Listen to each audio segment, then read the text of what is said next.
Meus amados, vamos abrir nossas Bíblias em dois textos da Palavra de Deus. O primeiro no Antigo Testamento, no livro de Josué, no capítulo 24, um texto bastante conhecido nosso. Josué, capítulo 24, verso 14 e 15. E também o texto do Novo Testamento de Filemon, capítulo único, versos de 1 a 3. Josué capítulo 24, verso 14 e 15. E a carta de Paulo a Filemon, versos 1 a 3.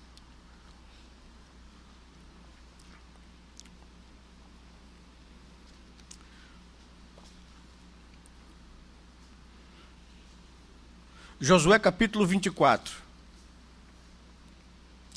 Após assumir a responsabilidade de substituir o grande líder e estadista Moisés, Josué tem o seu ministério e a sua vida de acordo com a promessa graciosa de Deus, de quando Deus o chamou para substituir Moisés e fazer entrar o povo na terra que o Senhor havia prometido. Josué se viu inseguro e se viu inadequado a liderar o povo de Deus e temeu diante do Senhor. E o Senhor trouxe para Josué algumas verdades que trouxeram ao seu coração paz e segurança.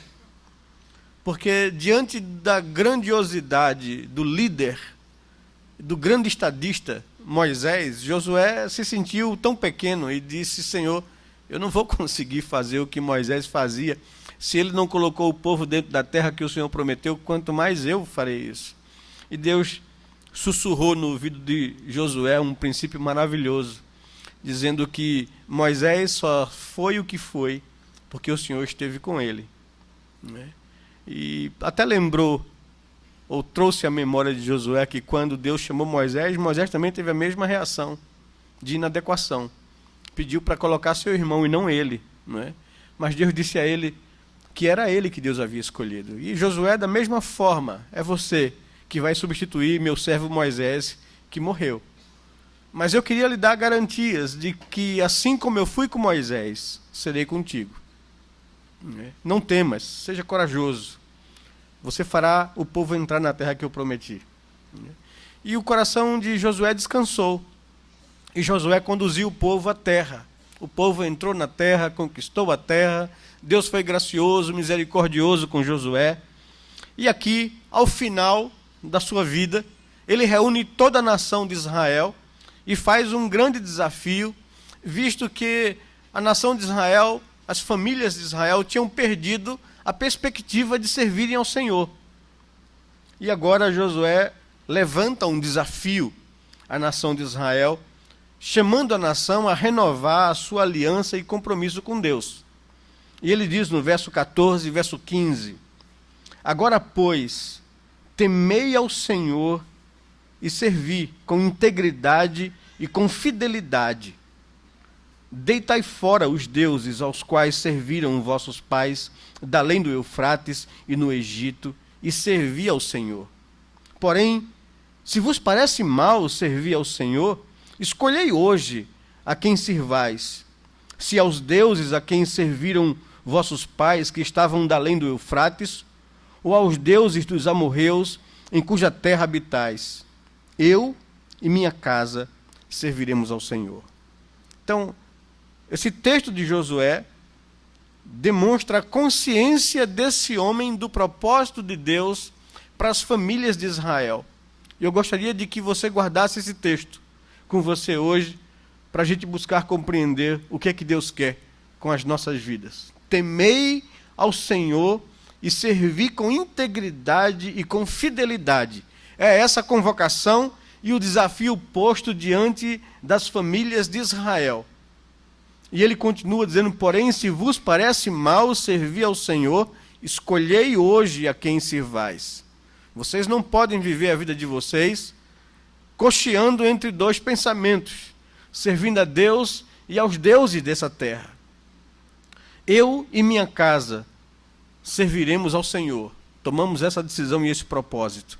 Servir ao Senhor, servir aos seus propósitos. E isso vai implicar em todas as coisas que nós vamos trabalhar no dia de amanhã com vocês. Servir a Deus implica em assumir compromissos, a compreender os seus conceitos e a viver de acordo com a sua vontade. É essa a decisão que Josué está tomando diante de toda a nação, como exemplo e como modelo do povo de Israel.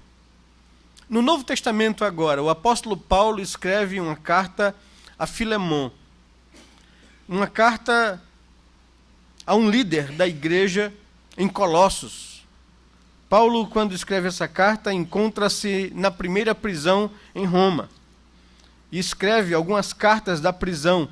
E dentre essas cartas, essa endereçada a Filemon, levada por um seu ex-escravo que havia fugido. E agora, Paulo leva esse escravo a Cristo, e esse escravo se converte a Jesus.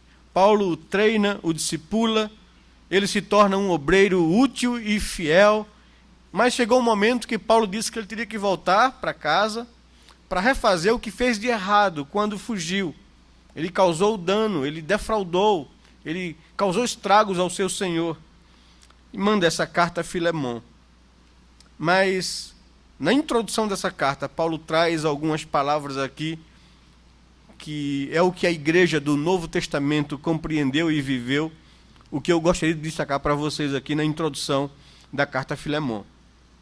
Diz o verso 1 ao verso 3, que Paulo, prisioneiro de Cristo Jesus, e o irmão Timóteo, ao amado Filemon, também nosso colaborador, e a irmã Áfia, e a Arquipo, nosso companheiro de lutas, e a igreja que está em tua casa. Graça e paz a vós outros, da parte de Deus nosso Pai e da do Senhor Jesus Cristo. Destacando aqui para vocês o versículo 2, a última frase do versículo 2. Paulo está saudando a igreja que está em tua casa.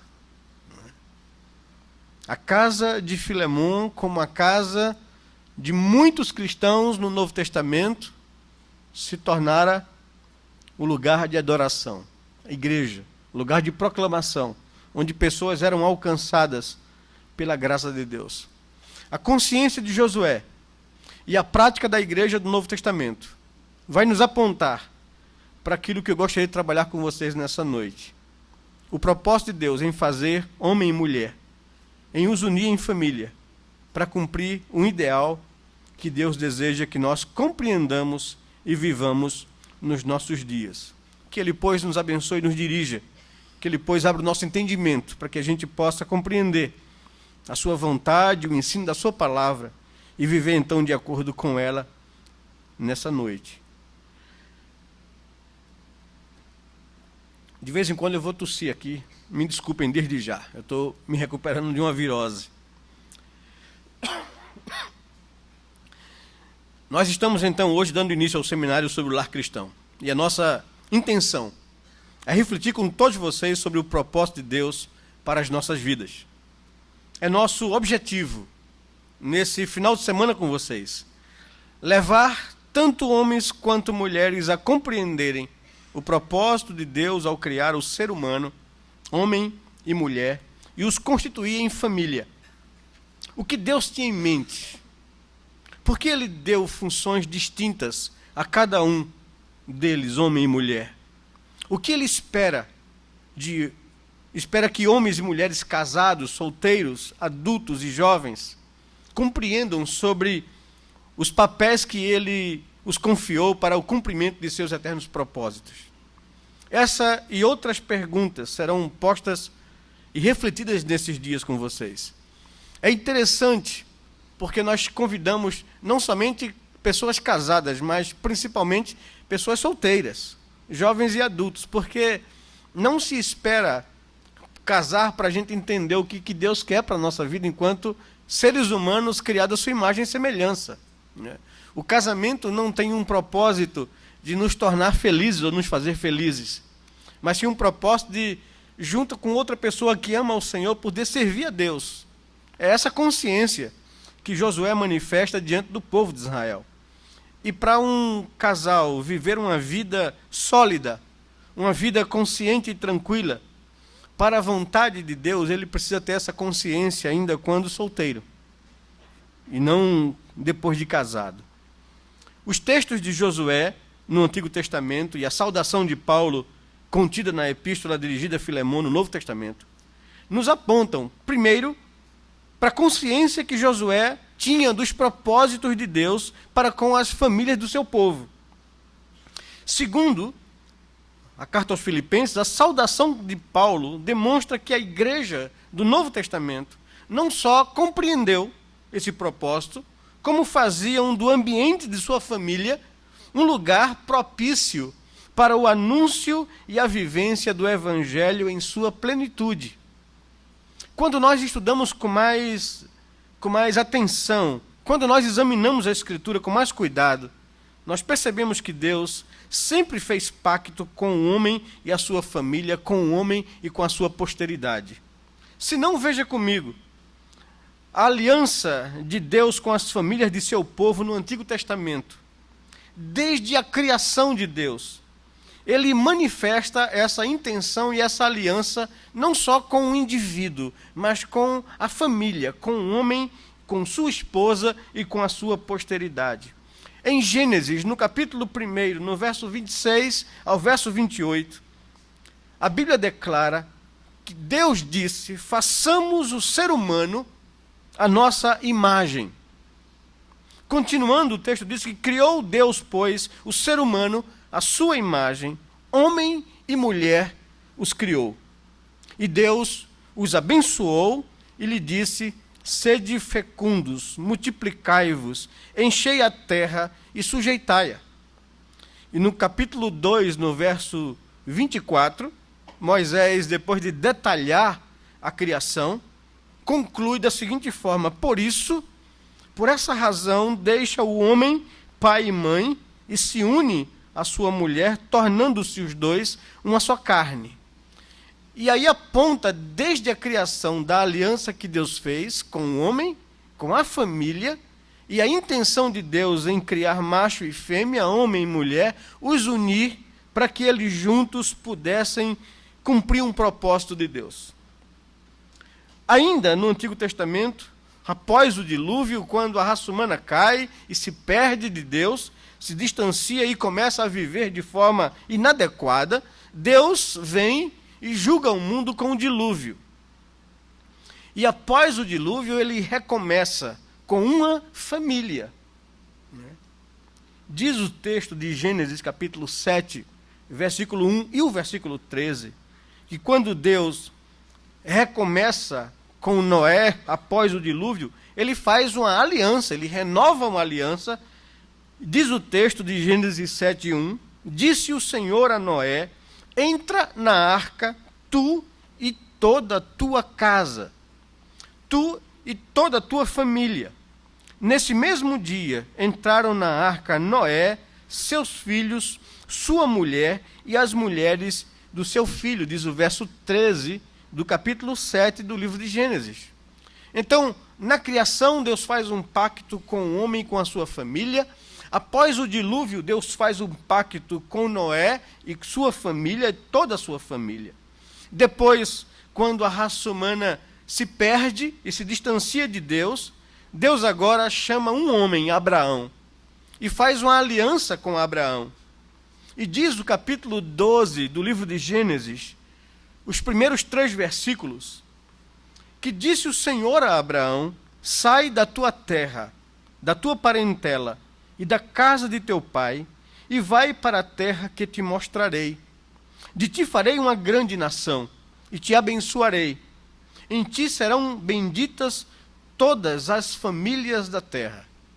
E no chamado de Abraão, quando Deus, a partir desse homem, estabelece o seu povo, a nação de Israel, a quem Deus se revela, a quem Deus mostra a sua vontade, a quem Deus faz com que esse povo seja um povo santo, exclusivamente seu, diferente dos outros povos, a quem Deus educa, prepara, treina esse povo, e esse povo recebe de Deus a sua revelação, guarda o cânon do Antigo Testamento, Deus deixa claro desde a chamada de Abraão o seu propósito. E o seu propósito é que de Abraão e da nação que ele estabeleceria, todas as famílias da terra viriam a ser abençoadas.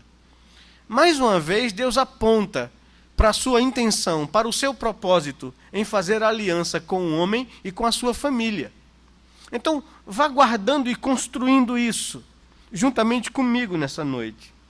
Quando Deus entrega a sua lei, quando Deus revela a sua lei ao seu povo Israel, no capítulo 20 do livro de Êxodo, nos versículos 5 e versículo 6, ele diz ao povo: eu sou o Senhor teu Deus, que visito a iniquidade dos pais nos filhos, até a terceira e quarta geração daqueles que me aborrecem, que me desobedecem, que se rebelam contra mim. Mas faço misericórdia até 1000 gerações daqueles que me amam e guardam os meus mandamentos. Deus aqui se revela Senhor da nação de Israel, o Deus que libertou o povo da escravidão do Egito e que requer do povo obediência, confiança, dependência desse Deus. E ele diz que ele é um Deus zeloso, um justo juiz, que visita a iniquidade dos pais nos filhos até a terceira e quarta geração daqueles que lhe aborrecem, que lhe desobedecem, que se rebelam contra ele. Mas ele é o Deus misericordioso, que age com misericórdia até 1000 gerações daqueles que lhe amam e guardam os seus mandamentos. Mais uma vez, Deus está apontando para a sua intenção em abençoar o homem e a sua posteridade com a sua misericórdia e graça. Na criação, no recomeço após o dilúvio, na chamada de Abraão, na entrega da lei, Deus vai relembrando a sua aliança e o seu pacto e o propósito de Deus do homem e de sua família, do homem e da sua posteridade. Mas também nós encontramos orientações claras e sinais dessa intenção de Deus quando ele ordena aos pais a educar os seus filhos e a inculcar no coração dos seus filhos a lei do Senhor e a palavra do Senhor. Lá em Deuteronômio, capítulo 6, verso 6 e verso 7, a palavra de Deus nos diz, orientando Deus ao seu povo, estas palavras que hoje te ordeno estarão no teu coração. Tu as inculcarás a teus filhos, e delas falarás assentado em tua casa e andando pelo caminho, ao deitar-te e ao levantar-te. Você vai colocar a minha lei, a minha aliança com você no seu coração, e você vai inculcar ou ensinar a passar isso na vida dos seus filhos. Em todo o tempo, assentado, andando no caminho, ao deitar, ao levantar, ensine o teu filho, coloque isso no coração dele, a lei do Senhor, amar o Senhor. Isso aponta para o propósito de Deus em abençoar a família. Mas também nós encontramos nas várias promessas contidas no Antigo Testamento, promessas de bênçãos, promessas de proteção de Deus às famílias do seu povo. E Deus manifesta esse propósito. Por exemplo, em Jeremias capítulo 32, versículo 39, quando Deus lhes promete: dar-lhes-ei um só coração e um só caminho, para que me temam todos os dias, para o seu bem e bem dos seus filhos. Deus mesmo diz que vai colocar no coração das famílias do seu povo o seu temor, para que eles possam amar a Deus, temer a Deus. E isso vai ser bem para eles e para a vida dos seus filhos, da sua família, da sua posteridade. São promessas de bênçãos que apontam o propósito de Deus na vida do seu povo. Também o texto de Provérbios, capítulo 22, versículo 6, quando Deus mostra a intenção dele de abençoar as gerações do seu povo. Ele diz: ensina a criança no caminho em que deve andar. Inculca as verdades de Deus, a lei de Deus no seu coração. Lhe ensine no caminho que deve andar, e ainda quando for velho, não se desviará dele. São promessas de Deus, são bênçãos de Deus, a intenção de Deus de abençoar os filhos das famílias do povo de Israel. E ainda, o Salmo 128, nos 4 primeiros versículos, Deus manifesta essa mesma intenção de ser um Deus protetor e abençoador das famílias do seu povo. Bem-aventurado aquele que teme ao Senhor e anda nos seus caminhos. Do trabalho de tuas mãos comerás. Feliz serás e tudo te irá bem. Tua esposa, no interior da tua casa, será como a videira frutífera. Teus filhos, como rebentos da oliveira ao redor da tua mesa. Eis como será abençoado o homem que teme ao Senhor. Essas promessas apontam para essa intenção de Deus, quando criou homem e mulher, quando os uniu em família, e quando aponta para essa intenção de ser o Deus da família, para que essa família possa abençoar outras famílias. No Novo Testamento, nós vemos Deus confirmar esses propósitos. As famílias da igreja. Deus aponta para a mesma intenção. Quando ele falou a Abraão: Abraão, sai da tua terra, da tua parentela, vai para uma terra que eu te mostrarei. Vou fazer de você uma grande nação. Vou abençoar quem te abençoar. Vou amaldiçoar quem te amaldiçoar. Em você serão abençoadas todas as famílias da terra. E Deus então chama esse homem, faz uma aliança com ele e aponta para o seu propósito. E é exatamente isso que acontece no Novo Testamento. O Senhor envia o Messias, o seu Filho amado, para morrer numa cruz pela culpa e pelo pecado do homem. E agora esse evangelho deveria ser anunciado e pregado a todas as nações da terra. E aqui a gente percebe que quando Jesus inicia o seu ministério público, ele faz uma escolha na sua soberania de iniciar o seu ministério em uma cerimônia de casamento. Eu não sei se você já parou para observar isso com detalhes, mas ele escolheu, ele preferiu iniciar o seu ministério público numa cerimônia de casamento. Ele podia fazer isso no templo, ele poderia fazer isso em Jerusalém, mas ele preferiu a simplicidade de um casamento. E um casamento simples, de pessoas que não tinham tantos recursos, a ponto que acontece um constrangimento enorme de faltar bebida, de faltar vinho, que representava a celebração e a alegria da festa. Era um casal simples, modesto, sem muitos recursos. Mas o Senhor prefere, escolhe, decide iniciar o seu ministério público, a sua aparição pública, o seu primeiro milagre ali, manifestando o cuidado que ele tem com a família, manifestando que quando nós convidamos o Senhor para fazer parte da nossa família, ele supre todas as nossas necessidades. Que coisa boa aquele casal ter convidado o Senhor para estar presente no seu casamento. E o texto nos ensina algumas coisas muito preciosas. Faltarão muitas coisas na nossa caminhada enquanto família. Nós não somos suficientemente capazes para prover aquilo que é básico para a felicidade da família. Nós somos pecadores, nós falharemos, faltarão coisas. Faltará amor, faltará carinho, faltará compreensão, paciência. Faltará fidelidade aos nossos votos. Por isso precisamos que o Senhor esteja presente na nossa vida. E o Senhor decide, escolhe iniciar o seu ministério numa cerimônia de casamento. É o que nos ensina João, capítulo 2, versículos de 1 a 12. Jesus escolheu iniciar o seu ministério público numa casa, numa família, em uma cerimônia de casamento em Caná da Galileia, deixando claro que é no lar o lugar propício para adorar e servir ao Senhor. Isso coaduna com todo o ensino e o apontamento do Antigo Testamento até então.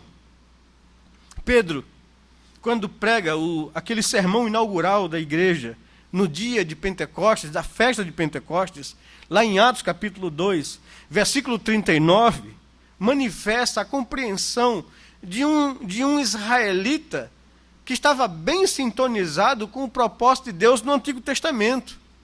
Ele, quando aplica o seu sermão às pessoas, ele diz: para vós outros, israelitas, é a promessa para vossos filhos e para todos os que ainda estão longe, isto é, para quantos o Senhor nosso Deus chamar. A salvação concedida em Cristo Jesus é para vocês e para os filhos de vocês, para a família.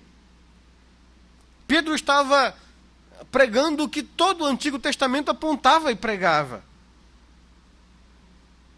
Então, o Novo Testamento confirma esse propósito de Deus com as famílias da igreja. Mas também, na orientação de Paulo ao carcereiro de Filipos, lá em Atos capítulo 16, versículo 30 e versículo 31, quando trêmulo, quando aterrorizado pelo que Deus havia feito ali na prisão, à meia-noite, ele entra e se prostra diante de Paulo e Silas e pergunta a eles, trazendo-os para fora, diz o texto, disse: senhores, que devo fazer para que seja salvo? E a resposta de Paulo e Silas é essa: crê no Senhor Jesus, e será salvo tu e tua família, tu e tua casa. Paulo está com a mente clara com relação ao propósito de Deus, manifesto desde a criação, renovado em cada aliança que Deus fez com Noé, com Abraão, com as suas promessas do Antigo Testamento. Creia no Senhor. Era um homem individual, era um homem particular, era um homem que estava vigiando a prisão, era um carcereiro. Mas a promessa que Paulo ecoa aqui para ele, a salvação não é particularmente para você, ou não visa você somente, visa você e sua família. Deus tem um propósito com a família. Deus quer alcançar você e sua família. Creia no Senhor Jesus, creia no seu senhorio, renda-se a Ele e será salvo você e a sua casa. É a palavra de Paulo aqui. Mas também nós percebemos em todo o livro de Atos e em algumas cartas doutrinárias do Novo Testamento que Deus inclui a família na igreja primitiva. Na inclusão de famílias inteiras na igreja, nós percebemos em toda a narrativa de Atos. Atos capítulo 16, verso 14 e 15, nos diz que certa mulher chamada Lídia, temente a Deus, nos escutava. O Senhor lhe abriu o coração para atender o que Paulo falava. Depois de ser batizada, ela e toda a sua casa nos rogou que permanecesse com ela em sua casa. É interessante observar isso. Quem estava à beira do rio ouvindo a pregação era Lídia. Ela é alcançada, Deus lhe abre o coração para entender as coisas que Paulo pregava. E ela, juntamente com toda a sua casa, é agraciada com a salvação de Deus, apontando para o fato de que Deus tem um propósito não tão somente com um homem particular, mas com ele e com a sua família. Também, no versículo 32 e 34 do texto de Atos 16, que aponta o que aconteceu com o carcereiro quando ele creu no Senhor Jesus, diz o texto: e lhe pregaram a palavra de Deus e a todos os de sua casa. A seguir, foi ele batizado e todos os seus. Levando-os para a sua própria casa, lhes pôs à mesa e com todos os seus manifestava grande alegria por terem crido em Deus. A salvação de Deus alcança o homem e a sua família. O Novo Testamento nos aponta isso, a narrativa de Atos nos aponta isso, como Deus agiu, trazendo famílias inteiras à fé. Um outro texto é o texto de Cornélio e de Pedro, lá em Atos capítulo 10, versículo 24 ao verso 48. o apóstolo Pedro estava ao meio-dia, esperando o almoço sair, e foi ao eirado da casa, a parte mais alta da casa, para orar um pouco enquanto o almoço não saía. E ele teve alguma visão de um lençol que descia do céu, cheio de animais, dos quais a lei de Israel proibia ao judeu comer, ao israelita comer. Mas ele ouvia uma voz que dizia: Pedro, mata e come. E ele resistia àquela ordem dizendo: eu não vou comer coisa impura, não é? Coisa imunda. E a voz repetia para ele por 3 vezes: não tornes impuro aquilo que eu purifiquei. Pedro ficou tremendamente confuso com isso, ele não entendia o que significava aquela visão.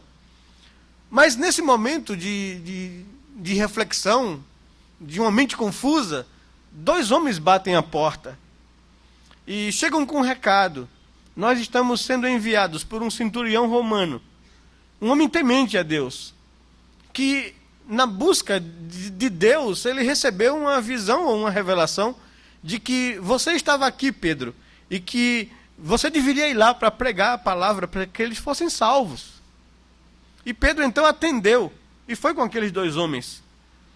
E muito mal educado Pedro foi. Cornélio juntou toda a família, os amigos íntimos, para ouvir a pregação da palavra de Deus. E quando Pedro chegou, ele recebeu Pedro com essas palavras: todos nós estamos aqui ansiosos para ouvir o que Deus quer falar através da tua boca. Nós queremos ouvir Deus. E Pedro começa o sermão assim: olha, você bem sabe que não é lícito a um judeu entrar numa casa de um gentio, não é? Pedro foi muito mal educado, não é? Mas Pedro entendeu, começou a pregar o evangelho. E aconteceu com aqueles gentios a mesma coisa que ocorrera com os israelitas lá no dia de Pentecostes. Eles receberam o Espírito Santo.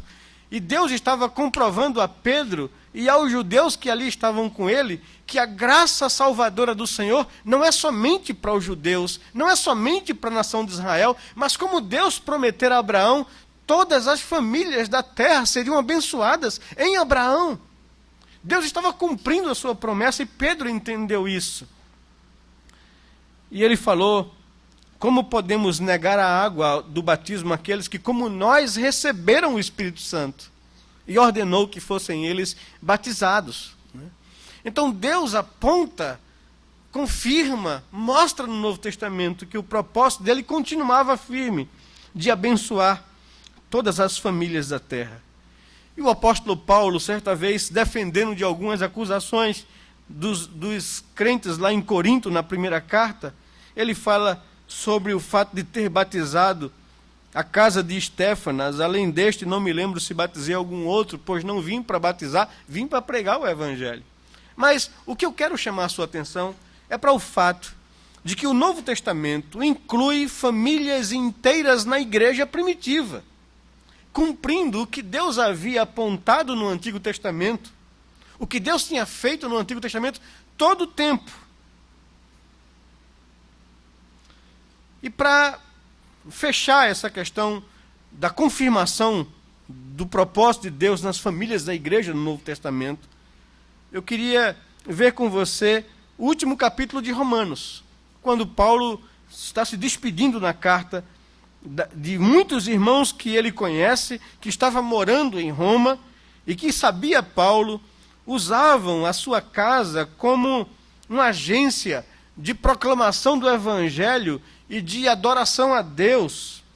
Ele diz no versículo 5 do capítulo 16 de Romanos: saudai a igreja que se reúne na casa deles.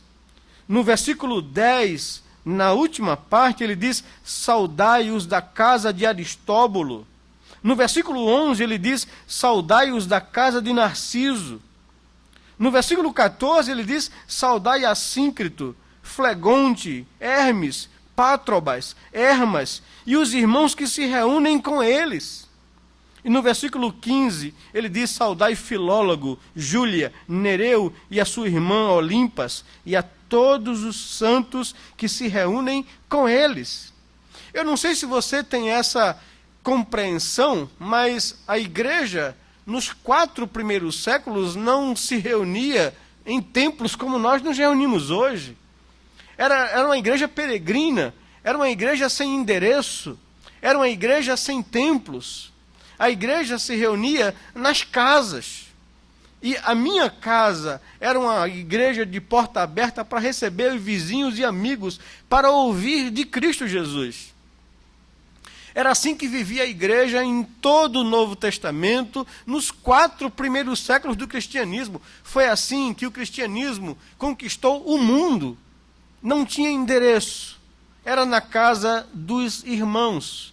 E aqui você vê um raio-x muito claro disso nesse último capítulo de Paulo aos Romanos. A igreja que está em tua casa, os irmãos que se reúnem com ele. Quando Paulo, escrevendo as cartas pastorais, fala que a Timóteo, instrua líderes, presbíteros, conforme eu te prescrevi, homens que sejam aptos e irrepreensíveis na palavra, que dominem a palavra, que sabem convencer os que contradizem a palavra, porque muitos falsos profetas têm se levantado no mundo afora. É preciso fazê-los calar, porque estão estragando casas inteiras.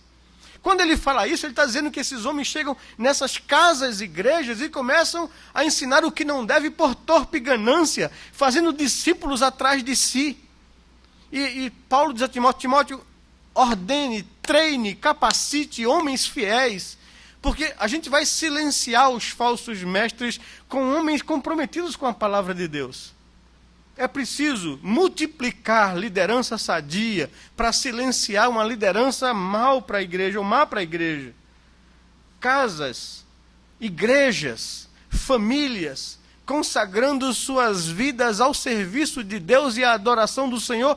É esse o propósito de Deus, desde a criação, quando fez homem e mulher e os uniu, para que no meio dessa família Deus seja glorificado, a sua graça seja conhecida. E o que nós precisamos entender e o que vamos trabalhar amanhã com vocês aqui, é exatamente, Deus nos deu a nós, homens e mulheres, funções ou papéis distintos para juntos nós unirmos ou solidificarmos uma família harmoniosa para servir aos propósitos de Deus. Eu me caso com um propósito de servir a Deus e não de ser feliz. O grande problema nosso que nós enfrentamos nos nossos gabinetes, com famílias em crise, com casais em crise, é porque as pessoas não estão vivendo para Deus. Mesmo cristãos estão vivendo para si próprio, para os seus próprios projetos pessoais, e muitas vezes pessoais, não é nem familiar. Eu estou nesse relacionamento porque eu quero que o outro me faça feliz. Eu não estou nesse relacionamento para servir aos propósitos de Deus. E aí é onde mora o nosso grande problema. O nosso conceito é equivocado. A nossa compreensão bíblica é equivocada. Vivemos a vida para nós mesmos, não para Deus. Nos tornamos cristãos, mas não entendemos que o convite de Cristo é que se alguém quer vir após mim, negue-se a si mesmo, não viva mais para si mesmo, viva agora para Deus, para cumprir os seus propósitos. Que o pecado de Adão, a queda da humanidade, foi exatamente essa decisão de não viver mais para Deus nem para a sua dependência, mas viver para si próprio. Eu tenho os meus próprios planos e projetos pessoais, eu vivo a vida para alcançar esses objetivos e vou para a igreja como um pároco para adorar a Deus, na esperança de que Deus abençoe os meus projetos pessoais, os meus planos e propósitos. Se eu não estou feliz nessa relação, se o outro não está me fazendo feliz, então ela não vale a pena. É preferível dissolvê-la. É preferível separar-se. E não refletir sobre o que Deus quer para as nossas vidas enquanto família. Por que Deus criou homem e mulher e os uniu para cumprir um propósito para a glória do seu nome? A palavra de Deus, então, nos aparece agora como a revelação de sua vontade para a nossa vida. Precisamos rever os nossos conceitos. Precisamos refletir sobre o que Deus quer com a nossa vida. Precisamos parar e pensar de que se nós estamos de fato tendo a consciência que Josué esboçou quando fez aquele convite diante da nação de Israel. Hoje vocês precisam definir a quem vocês querem servir. A vocês mesmos como seus próprios deuses ou ao Senhor. Eu e minha casa resolvemos já o que vamos fazer. Queremos servir a Deus e aos seus propósitos. Nós precisamos, como igreja, nesse mundo pós-moderno, nesse mundo individualista, egoísta, dizer não e aprender a renunciar a si mesmo se quisermos de fato seguir a Cristo e cumprir os seus propósitos. A família, igreja, casa, é a célula-mãe da sociedade, continua sendo. É uma instituição divina. Não foi criada pelo homem, foi estabelecida por Deus na criação. É a melhor escola para a vida. É o melhor lugar onde Deus é adorado e servido. Um casal que teme a Deus tem toda a condição de ter uma família ajustada, de ter filhos bem educados e instruídos nos princípios da palavra de Deus e no seu amor. Assim, contribui para a formação de uma sociedade bem ajustada e mais próxima do ideal de Deus para o mundo. Deus alcança indivíduos para formar famílias que criem filhos instruídos no temor do Senhor para influenciar uma sociedade, para torná-la mais justa de acordo com a vontade de Deus. A equação é simples. Famílias ajustadas gera pessoas ajustadas, que resulta numa sociedade mais justa. Precisamos entender isso. Precisamos nos dispor a viver isso. É isso que Josué está declarando. Vocês hoje precisam decidir a quem vocês querem servir. A Deus ou aos deuses que os vossos pais serviram, ou que esse mundo que a gente vive serve.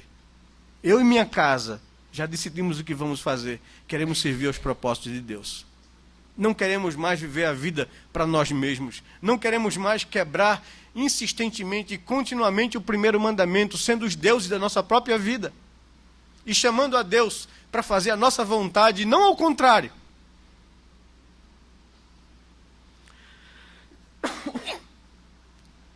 Temos um inimigo muito astuto, que sabe disso, dos propósitos de Deus na família. Ele sabe melhor do que ninguém, o diabo. E de maneira muito perversa, ele faz de tudo para desestruturar a sua família, a sua vida. Destrói o valor da família, destrói a exclusividade do marido e da mulher, destrói a permanência do casamento. Tem agido de forma muito feroz, insistente e contínua, desde a criação do homem.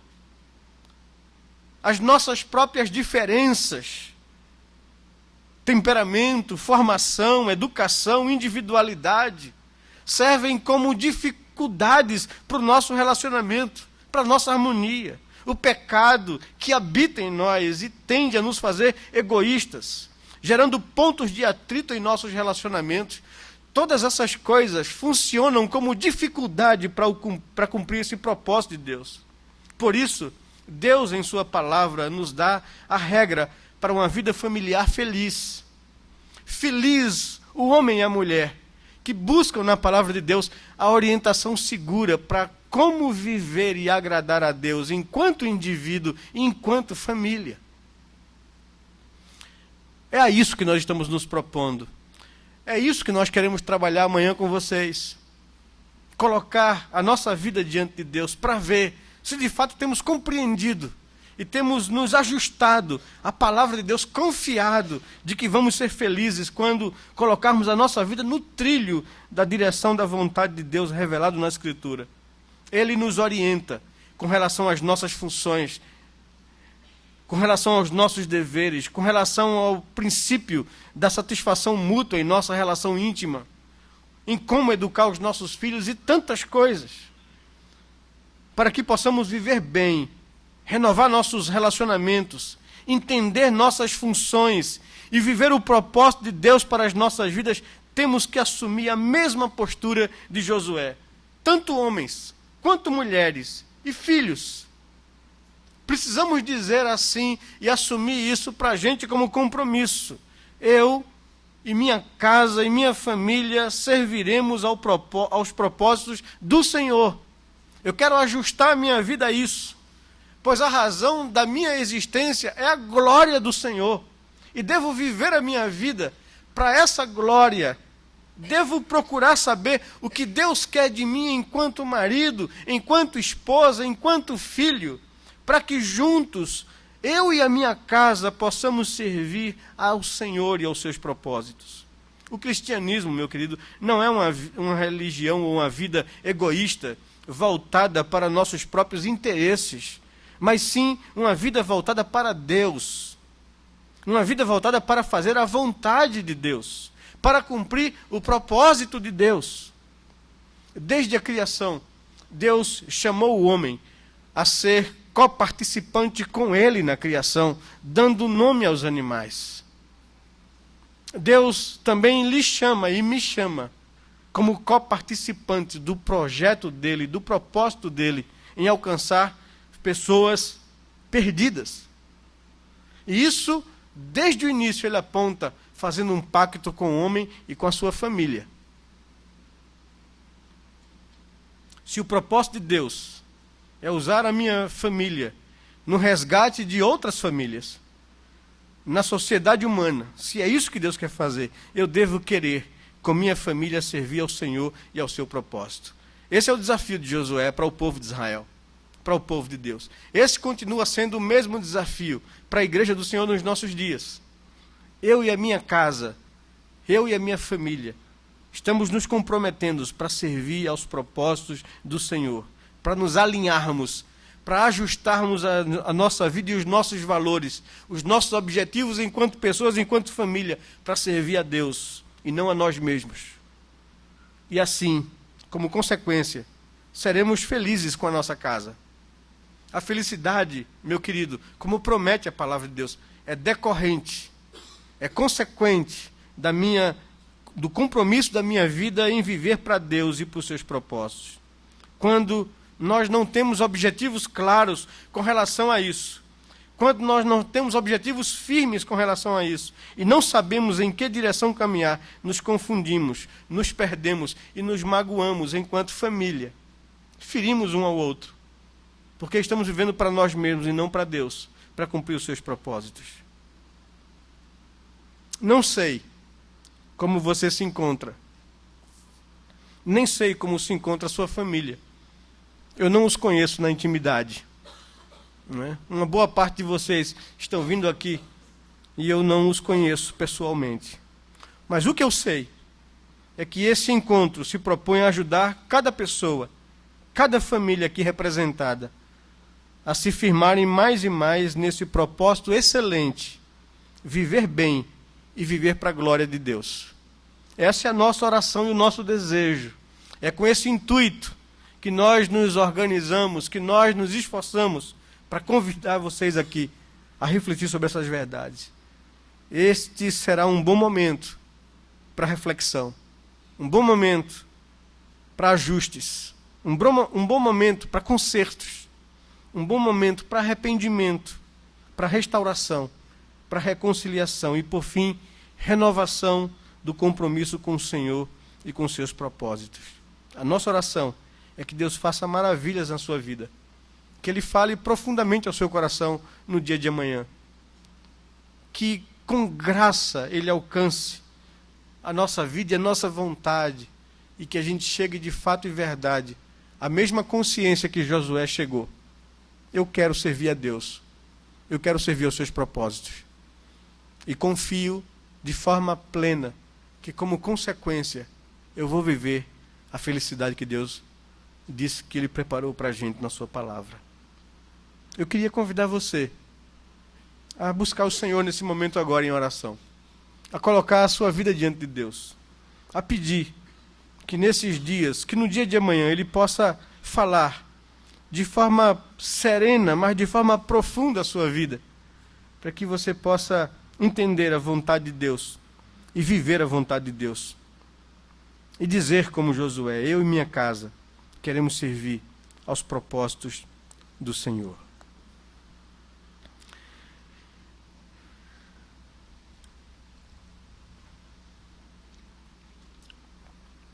Pai bendito, Deus de amor e misericórdia, obrigado, Senhor Deus. Obrigado pelo privilégio e oportunidade de conhecermos o Senhor. Estávamos à deriva no mundo, sem Deus, perdido, mortos em delitos e pecados, sem compreender a profundidade do nosso estado de miséria e de condenação. Vivendo uma vida sem Deus no mundo e sem esperança. Mas o Senhor, na tua misericórdia e graça, porque és rico em misericórdia e por causa do grande amor com que nos amastes, e mesmo estando nós mortos, nos deste vida juntamente com Cristo. E o nosso coração é muito agradecido ao Senhor por isso. Porque mesmo sendo pecadores indignos, fomos alcançados pela tua misericórdia. Muito obrigado, Senhor. Queremos colocar a nossa vida em tuas mãos. Queremos viver para a tua glória e honra, Senhor. Queremos viver com o coração agradecido por aquilo que o Senhor fez por nós. Ó Jesus, muito obrigado pelo teu amor, pela cruz, pela renúncia do Senhor, em abrir mão da glória para se fazer homem e sofrer, ser humilhado. Mas fizeste isso por amor a cada um de nós, Pai. Obrigado, Senhor. Ajuda-nos a render a nossa vida ao teu serviço. Em resposta e gratidão ao Senhor, colocar a nossa vida ao teu dispor, a não viver mais de forma egoísta quando vivíamos antes de te conhecer. Queremos viver para o Senhor. Queremos que o Senhor use a nossa vida para o teu inteiro agrado. Queremos, ó Pai, que o Senhor tenha prazer em nós, como declarastes ter prazer no teu Filho diante dos homens. Faz, ó Senhor Deus, da nossa vida a vida de Cristo. Opera no nosso coração pelo teu Espírito. Ajuda-nos, ó Senhor Deus, como maridos, como esposas, como filhos, como pessoas que estão ainda se preparando para assumir uma família, dispor no nosso coração para servir ao Senhor e aos propósitos do Senhor. Faz, ó Senhor Deus, surgir entre nós famílias fortes, famílias consagradas, comprometidas, ajustadas pela tua palavra, pelo teu Espírito, para que possamos fazer diferença nesse mundo, nessa sociedade em que vivemos, para que possamos transformar esse mundo e nos apresentar como esperança na proclamação do Evangelho que nos transformou um dia. Usa, Senhor Deus, de forma graciosa e poderosa o pastor Oreb nas nossas vidas amanhã. Desafia-nos como homens, ó Senhor Deus, a sermos confrontados com o espelho da tua palavra, para ajustarmos a nossa vida de acordo com a tua vontade. Usa, Senhor Deus, de forma graciosa e poderosa Simone na vida das mulheres da igreja, para que elas possam se deparar com os conceitos que a tua palavra traz e viver de forma confiante nessas verdades, ó Senhor Deus. Ajuda-nos, ó Pai amado, como povo do Senhor, a termos famílias que cumpram o propósito do Senhor. Abençoa-nos, derrama sobre nós graça e favor. Perdoa-nos, ó Senhor, quando nós não temos vivido isso. Perdoa-nos, ó Senhor Deus, quando temos vivido de forma tão egoísta e equivocada a nossa vida cristã. Lava-nos com o sangue de Jesus e nos limpa, nos faça aptos a ver diante do Senhor. É o que nós te pedimos em oração, com o coração agradecido, em nome de Jesus, Pai. Amém, Senhor Deus. Amém. Que Deus nos abençoe.